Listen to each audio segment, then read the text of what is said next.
Bem-vindos a mais um Devanecido. E hoje eu tô, na verdade, com meu primo. Olha só. Então, Semana da Família aqui. Marcelo, ele é DJ faz muitos anos. Ele é o criador do Deep Space Podcast, certo? E ele vai falar um pouco da trajetória dele, de como ele começou, dos estilos, das influências que ele teve durante a vida. E é isso, Marcelo. Se apresente, dê um oi para todo mundo.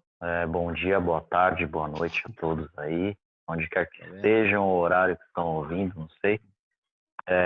Carlos, obrigado. Carlinhos, né, na verdade. Eu te chamo de Não, Carlinhos. eu sabia que não Uma devia ter vez chamado. Carlinhos, sempre Carlinhos. Não devia ter chamado família para essas coisas.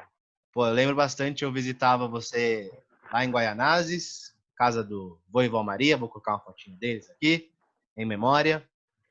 E o que eu lembro bastante daquela época, é engraçado, porque eu conecto com você, mas eu nunca lembro de ter ouvido você. Acho que como você entrou na música, talvez tenha influenciado essa visão. O que eu lembro bem anos 90 era um R&B assim, rolando. Me lembra, não sei porquê, me lembra as viagens para Guaianazes, Michael Jackson principalmente. Acho que é o que mais me conecta, assim, que é o que eu, talvez porque é o que eu ouvia na época, e agora eu quero a versão real. O que você ouvia anos 90, o que te levou a esse caminho? Basicamente, a primeira conexão musical que eu tenho é da sua mãe cantando uma música pra mim. Olha que louco, né? Eu lembro Cara, exatamente a música, Hélio Mateus, Boi da Cara Branca, e eu era bebê ainda e ela cantava essa música. E aí, com o tempo, depois de uns anos, o meu pai, ele também gostava muito de música, ele tinha o equipamento dele lá de som, ele ouvia os discos dele lá de Tim Maia, que ele gostava muito de samba, né? Marcos Valle, Jorge Benjor, de disco brasileira também. E nisso, eu ouvia bastante música porque ele ficava gravando as tapes no caso, é uma coisa que pouca gente sabe, mas eu era palhaço. palhaço. E aí ele ficava gravando as tapes, que na época era aquele fita Fita cassete, né? cassete antigona. Para apresentar nos shows. Então ele gravava a introdução do show, a gente fazia shows infantis por todo lugar, em escola, tal, viajava bastante. E aí eu me lembro bastante dele gravando essas fitas e eu lá ensaiando. Então eu ficava ouvindo várias vezes a mesma música, ficava sempre, às vezes até uma tortura, né?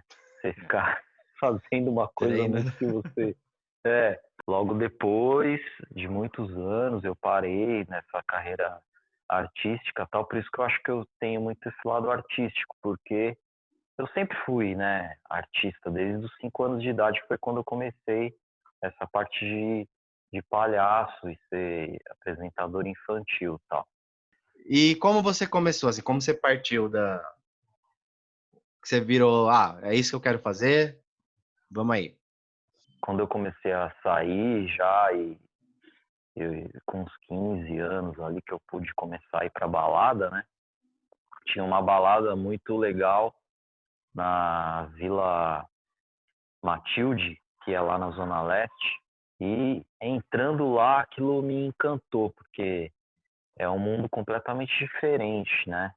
Você dentro de um clube, dentro de uma balada, assim, que nem chamam hoje.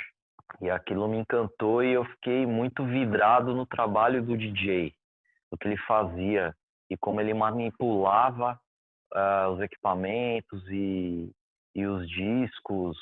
Naquele tempo ainda tocavam com disco, né, com toca-disco e tal. E eu não conseguia sair lá do mezanino, que dava para ver bem assim por cima o trabalho do dia. Eu ficava praticamente lá a noite inteira.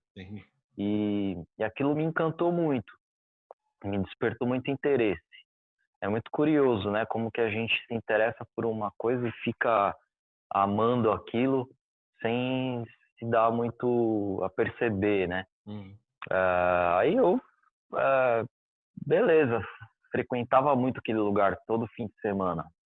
Os DJs eram muito bons, o lugar era muito legal, as pessoas eram muito bacanas, os funcionários de lá.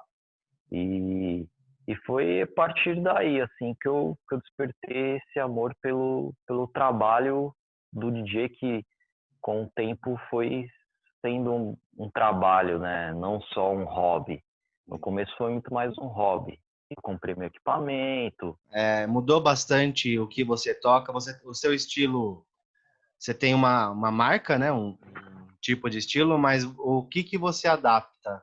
Sendo DJ, quais são as adaptações que você faz, que você fez com o tempo? O que você sentiu que mudou nesses 26 anos? Eu mudei bastante meu gosto, a música em si mudou bastante também, né? A música no geral, assim, principalmente a música pop e a forma como as pessoas acessam, né? E o mercado, ele causa essa mudança e o mercado de todas as categorias muda, o mercado em todos os aspectos também. Então, o meu gosto pessoal mudou mais pelo fato dessa mudança de mercado, porque quando eu comecei a curtir a balada lá nos anos 90, a música ela era tocada na rádio, a mesma música que você escutava na rádio, você ouvia na balada, né? Então, a música eletrônica, naquele tempo, podemos dizer que ela era pop. E as músicas mais underground, que hoje a gente chama de underground, mas que na verdade não deixa de ser também música eletrônica, né? Ela também tocava na rádio. Então, as rádios elas tinham programações mais dedicadas para esse público que frequentava balada. A gente às vezes escutava o programa do DJ que tocava na balada, a gente escutava na rádio, né? O DJ numa sexta-feira à noite, e aí a gente só podia ouvir aquela música de novo quando ele ia tocar na balada, entende? Você não conseguia ouvir a música agora no programa e já acessar a música no Spotify. Sim. Então era muito louco, porque a gente ouvia a música na sexta-feira à noite e aquele DJ só ia tocar. Aí ele falava depois no programa, eu vou tocar amanhã em tal lugar, e você às vezes ia lá para ouvir aquela música que só ele tocava, que só ele tinha. Toda essa mudança, né, causou uma grande diferença no trabalho do DJ em si. Porque hoje o DJ ele pode ter qualquer música, ele pode tocar de tudo. Já naquele tempo não, né? O meu trabalho sempre teve duas vertentes assim. Uma é o meu gosto pessoal, foi o que eu sempre gostei e que tem grandes influências, né? Você falou do Michael Jackson, tal, porque às vezes a sua mãe comprava um disco, aí ela teve uma época que seu pai e sua mãe compraram a coleção inteira de CDs e aí não queriam mais ter os vinis e me deram todos os vinis. Entende? E alguns discos que eles compravam acabavam indo para mim, porque eu tinha equipamento, eu tocava e sempre teve esse gosto pessoal, do que era pessoal, que eu ouvia. E tem também a segunda vertente, que é a vertente do trabalho do DJ em si, que é o que ele se propõe, na verdade, né? Porque o DJ ele pode se propor a tocar aquilo que ele quer, desde que exista uma demanda para aquilo. Então ele pode tocar só o que ele quer e às vezes ele toca o que o cliente quer. Então na época, assim, por um bom tempo, e ainda hoje, se necessário, lógico, porque a gente precisa trabalhar, e aí sendo um bom DJ, e se eu estiver disposto a tocar determinado estilo, determinada música, eu toco, não tem problema, se o cliente assim desejar, né? Sim. Então tem essas duas frentes. Eu trabalhei até 2 anos atrás, fiquei 5 anos residente num bar. No começo eu consegui adaptar ali o que eu gostava com o que os donos do bar queriam, que era a proposta do bar. Então a gente fazia uma mix de música eletrônica com indie, rock e indie dance. E foi muito bacana essa junção. Por um tempo a gente conseguiu segurar um público bem fiel lá, mas aí depois o mercado foi mudando, entrou uma crise, o bar fechou, tal, e antes do bar fechar, a gente teve que seguir uma outra linha que era a que o cliente queria ouvir. Então, eu, como contratado do bar DJ, eu tinha que, se eu quisesse continuar trabalhando, eu tinha que fazer aquilo que os clientes exigiam, né? Uhum. E o bar também, se ele quisesse continuar aberto, ele tinha que fazer aquilo que os clientes pediam. Então, a gente muitas vezes não vê problema em fazer isso. Tá. Um DJ não tem que tocar só aquilo que ele quer, né? Você falou, né, de tem a demanda, tem o que você gosta, e na hora mesmo, na hora que você está trabalhando, tem uma coisa também de sentir o público, e às vezes você muda algo pré-determinado pelo que tá rolando com a galera no momento da balada? Acontece disso? Sim, o tempo inteiro, Tem que o sentir tempo o inteiro. flow, sentir o flow. O tempo inteiro. Todo momento a gente está ali ligado no que está tocando e no que as pessoas estão curtindo ou não, né? Nem sempre a maioria curte o que está tocando, então a gente dá uma desanimada ali, tenta animar, tal. Sempre tem esse ciclo, né? A noite inteira. É muito trabalho você ter. Não é fácil. As pessoas pensam que é só tocar a música ali e tal, mas muitas vezes não. Muitas vezes a gente recebe uma música de uma gravadora, de um selo, tal, né? O trabalho dos DJs também envolve essa divulgação das músicas de gravadoras, de artistas, tal, é que a gente às vezes tem que lançar. Então a gente pena ali para fazer aquela música pegar. Eu acho que hoje em dia nem tanto, mas antigamente era assim, chegava um disco, a pessoa entregava aquela música para você, falava, meu, eu quero que você toque tal, porque o artista às vezes sabia que o DJ poderia introduzir com 100% de chance de dar certo a música, né, Jogar na do hora artista. certa, no feeling certo com o Isso, público. Entendi. exatamente. Tem vários DJs que trabalharam muito bem em conjunto com gravadoras, com selos, com artistas tal, introduzindo as músicas deles nos clubes ou nas festas que eles tocavam, né? Você virou DJ numa época que era bem mais complicado em termos de equipamento, de como tocar, né? Porque hoje em dia deu uma boa facilitada com softwares da vida. Você mesmo comentou um dia comigo que é gritante a diferença, né? Da época que você começou. E você também criou um podcast. Você virou DJ antes de ser DJ e ser cool. E você criou um podcast antes de podcast virar cool também. Como é que foi a criação do podcast? Que já tem um bom tempo, né? A ideia do podcast veio da necessidade de um pouco tocar o que eu queria tocar e que eu não podia tocar do meu gosto pessoal, né? Para as pessoas e externalizar aquilo e colocar aquilo de uma forma onde as pessoas pudessem escutar e ter acesso. E a forma que eu encontrei foi o podcast. Que nem você falou, na época não era muito ainda modinha, né? Faz 10 anos, completou 10 anos agora o meu podcast, em junho. E era bem complicado, assim, porque você tinha que, mesmo com a internet, tinha que pesquisar tudo em termos de nome, mas o podcast veio dessa ideia de colocar os meus gostos pessoais, né, em algum lugar e, me apresentar também de uma outra forma, né, pensando em algum resultado, mesmo que não desse nenhum. Eu pensei, poxa, eu quero tocar. Eu ouvia o podcast na época de um que foi meu guru, né? E que ainda é uma grande referência para mim, que é o Lars Bärenhoff, que é um alemão que vive na Califórnia. Ele é radialista e ele passou para o formato podcast, uns 6 anos antes ainda, eu acho, de eu começar o meu. E o meu programa é muito baseado no dele, que é apresentar os artistas e as músicas, né?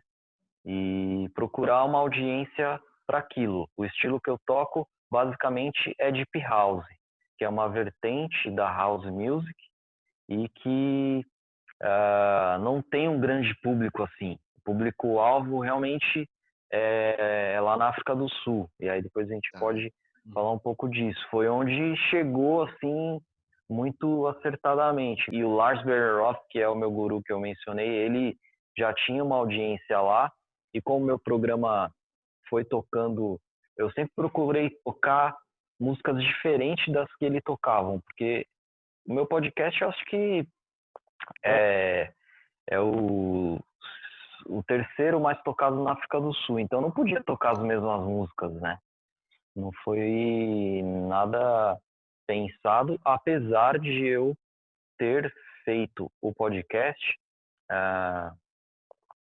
pensando em primeiramente colocar as músicas que eu não podia tocar em qualquer lugar, nem nas festas, e até porque não tinha festas ainda, hoje tem bem poucas festas de Deep House para tocar aqui no Brasil, né?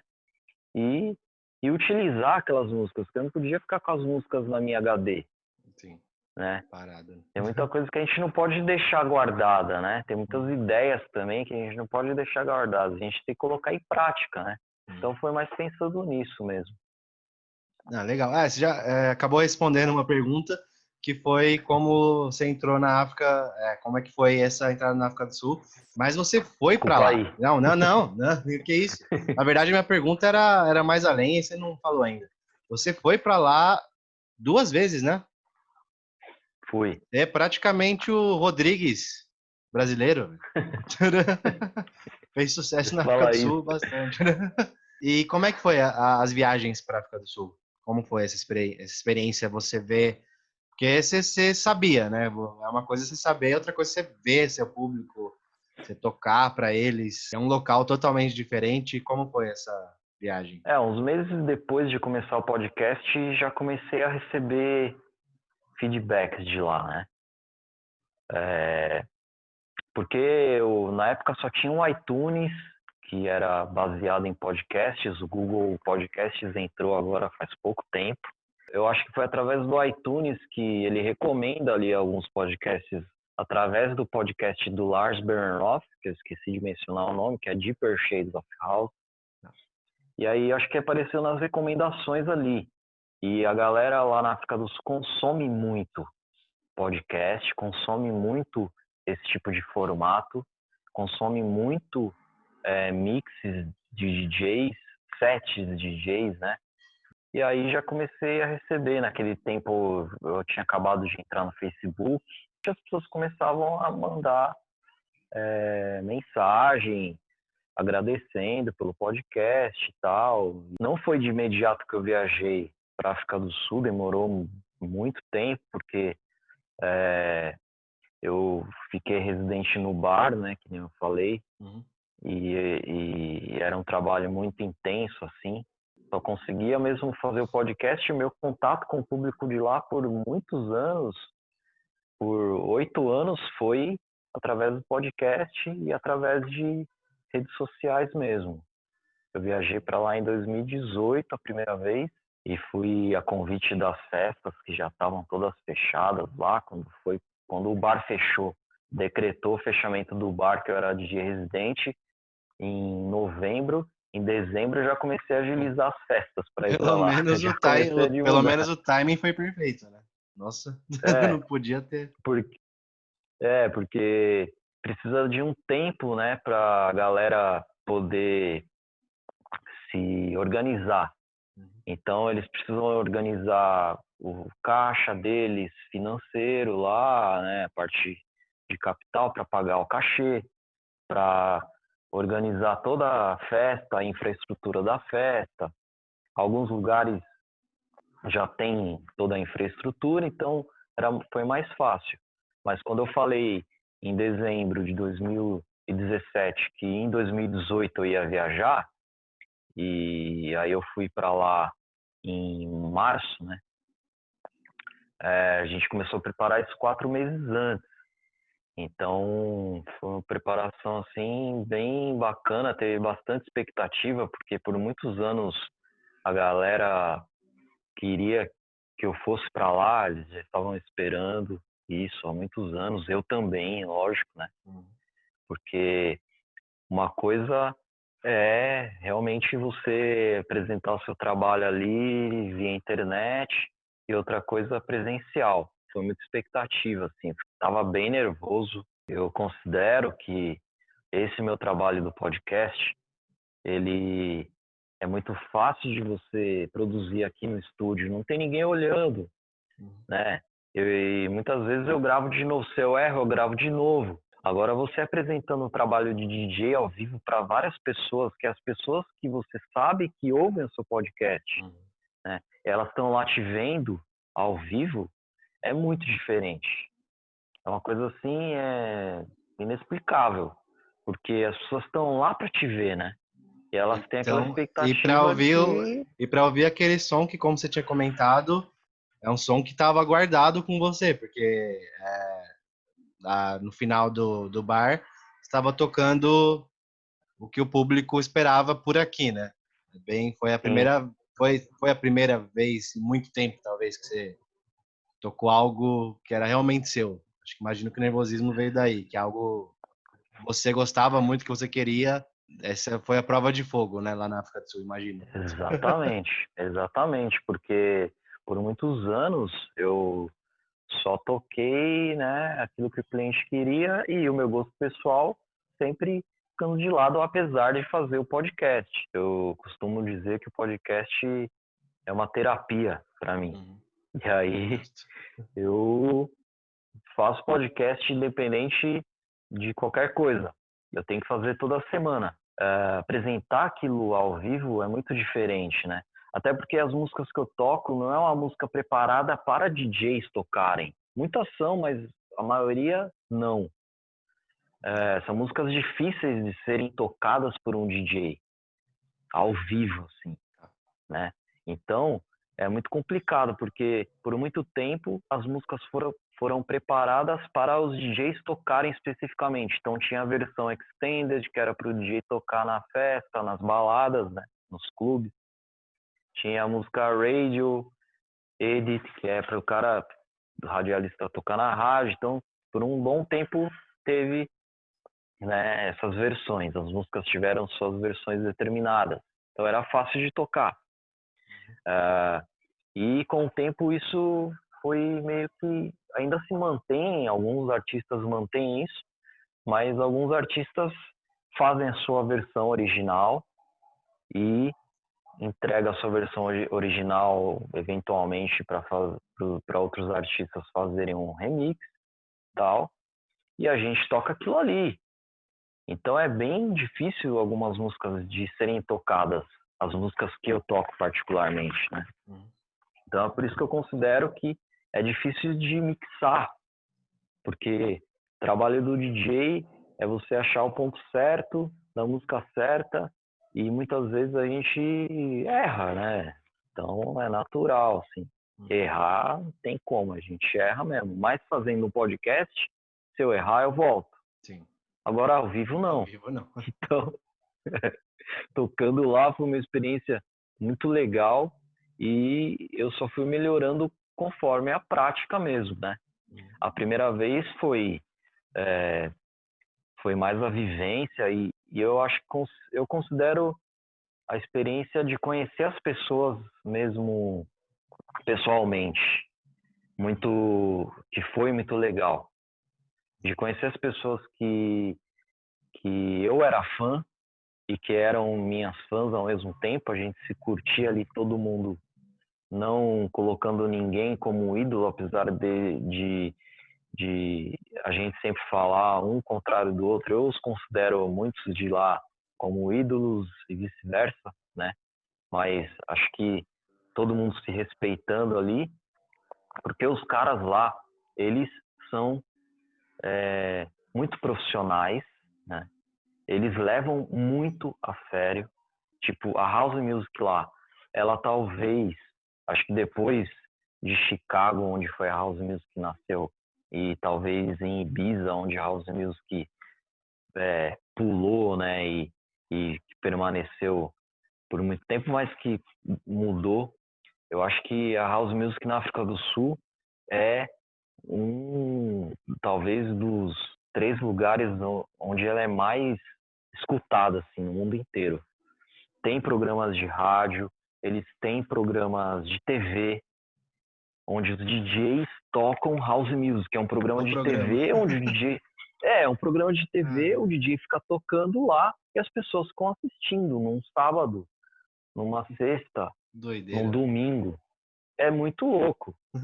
Então, as pessoas, elas, quando elas pegam um cara que nem eu, assim, que é um cara normal, é um DJ de eventos e tal, e colocam você, assim, no pedestal, você tem que respeitar também, porque é um negócio fora do normal, entende? Tipo, os caras lá, eles levam a parada muito a sério. Eu procurei investir nesse podcast e eles compraram a ideia.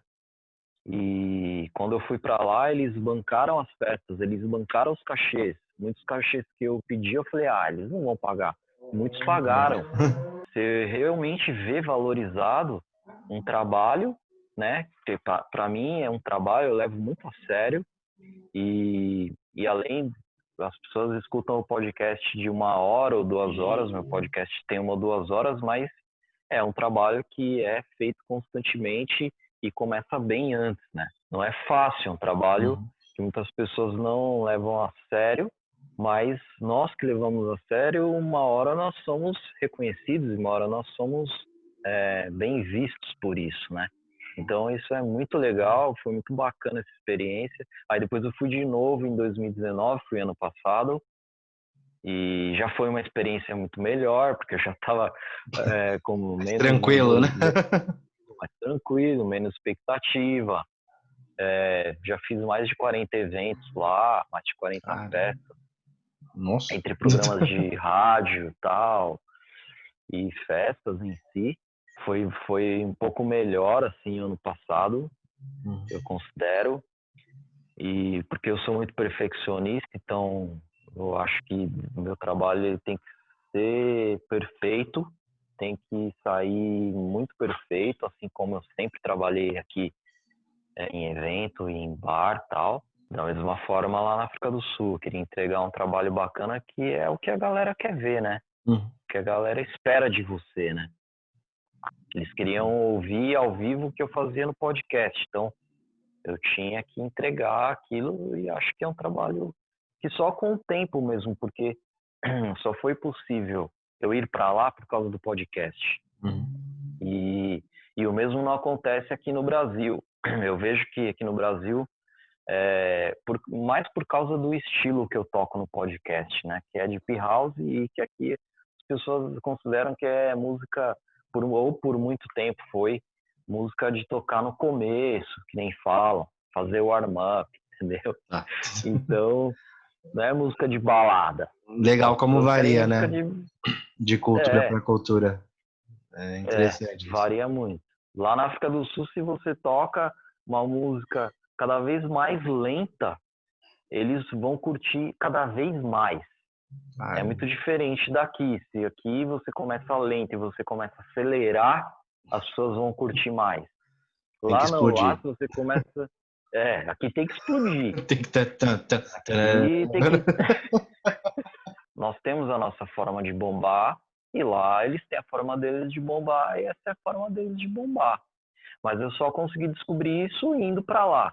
Eu estava marcado para ir lá de novo já, as festas estavam fechando agora, mas por causa da pandemia não deu. Como está sendo agora, esse ano de quarentena? Olha, desde que o bar fechou, está sendo bem complicado, né? A crise começou atrás já, né? E a pandemia só piorou. E a crise começou, já como a gente sabe bem, por causa de fatores políticos, E os mercados, eles eles manipulam conforme, né, eles querem que o restante dance. Então, todo mundo dança junto e eu conheço um monte de amigo que a crise não bateu de imediato, mas que bateu um pouco depois. O bar também fechou, o cara agora também tá sem tocar. Logo depois que o bar fechou, eu já comecei a procurar algumas opções. Eu tenho muito a agradecer a minha esposa, ela me ajuda bastante. As festas caíram muito, foi bem complicado. Aí eu tive que começar a trabalhar de Uber, é, e, e aí por aí vai, né?